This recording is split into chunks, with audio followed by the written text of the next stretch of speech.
6តិចនិចងាយៗដែលបងប្អូនទាំងអស់គ្នាសម្រកតម្ងន់បានហើយធ្វើបែបណាដើម្បីកុំឲ្យបងប្អូនត្រឡប់ទៅឡើងគីឡូឡើងវិញតោះមកស្ដាប់ទាំងអស់គ្នាថាតិចនិចដែលខ្លីហើយងាយបែបនេះមានអ្វីខ្លះមនុស្សភាគច្រើនគាត់តែងតែបារម្ភថានៅពេលដែលគាត់ចាប់ផ្ដើមសម្រកគាត់តែងតែសួរទៅ trainer របស់គាត់សួរទៅអ្នកដែលប្រឹក្សាមួយគាត់ថាសម្រកតម្ងន់ធ្វើមិនទៅអាចស្រកហើយធ្វើមិនកុំឲ្យឡើងគីឡូត្រឡប់មកវិញពីព្រោះអាបញ្ហាឡើងគីឡូនេះជាពិសេសគឺមនុស្សស្រីមិនថាអ្នកដែលកំពុងតែសម្រកឬក៏អ្នកដែលស្រកហើយហ្នឹងរៀងស្អាតហើយទប់ស្កាត់ខ្លួនឯងមិនកុំឲ្យឡើងគីឡូហ្នឹងគឺជារឿងវិបត្តិដែលធំមែនតើអញ្ចឹងបងប្អូនដឹង6ចំណុចនេះគឺបងប្អូនលែងភ័យក្នុងការឡើងគីឡូត្រឡប់មកវិញហើយចំណុចទី1គឺបងប្អូនទាំងអស់គ្នាត្រូវតែចំណាយពេលវេលាមួយថ្ងៃ15ទៅ20នាទីយ៉ាងតិចក្នុងការធ្វើលំហាត់ប្រាណអាស្រ័យទៅលើប្រភេទលំហាត់ប្រាណដែលបងប្អូនទាំងអស់គ្នាចូលចិត្តមិនថាការដើរមិនថាការរត់មិនថាការចាំភីងបងប្អូនចូលចិត្តលំហាត់ប្រាណបែបណាគឺបងប្អូនត្រូវចំណាយពេលវេលាក្នុងការធ្វើលំហាត់ប្រាណជាប្រចាំក្នុងមួយសប្តាហ៍អាច4ទៅ5ថ្ងៃគឺកាន់តែល្អចំណុចទី2គឺសូមឲ្យបងប្អូនទាំងអស់គ្នាព្យាយាមញ៉ាំបន្លែឲ្យបានច្រើនជាពិសេសបន្លែដែលមានកាកសរសៃឬក៏ជាប្រភេទបន្លែដូចជាប៉េងប៉ោះដូចជាត្រសក់ដូចជាបន្លែធម្មជាតិបន្លែបៃតងអីចឹងបងប្អូនទាំងអស់គ្នាពីព្រោះពពុះបន្លែអស់ហ្នឹងវានៅពេលដែលយើងញ៉ាំវាជួយឲ្យយើងឆាប់ឆ្អែតលឿនហើយវាអត់សូវមានកាឡូរីធ្វើឲ្យយើងឡើងគីឡូនោះទេមួយវិញទៀតនៅពេលដែលយើងញ៉ាំអាហារដែលមានជាតិកាកសរសៃ fiber ខ្ពស់បែបនេះគឺវាជួយសម្រួលទៅដល់ប្រព័ន្ធរំលាយអាហាររបស់យើងដូចគ្នាមនុស្សយើង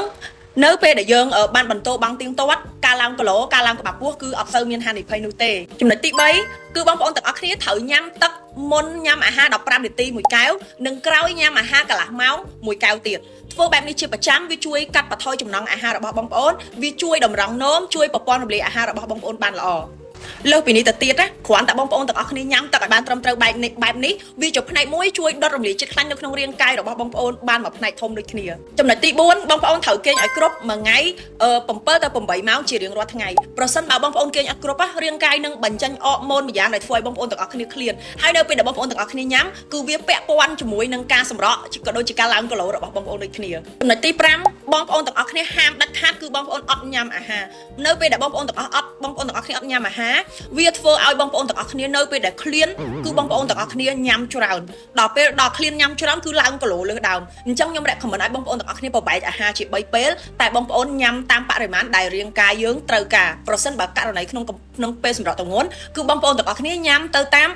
ក្រុមកាឡូរីដែលរាងកាយយើងត្រូវការបន្តិចបន្តួចបូកជាមួយនឹងការញ៉ាំទឹកឲ្យតែមានអាហារដែលមានវីតាមីនក៏ដូចជាប្រូតេអ៊ីនល្អជំនួយរាងកាយគ្រប់គឺអូខេហើយហើយចំណុចទី6ដែលជាចំណុចចុងក្រោយបងប្អូនគួរតែប្រើ green tea ឬក៏ប្រើជាកាហ្វេ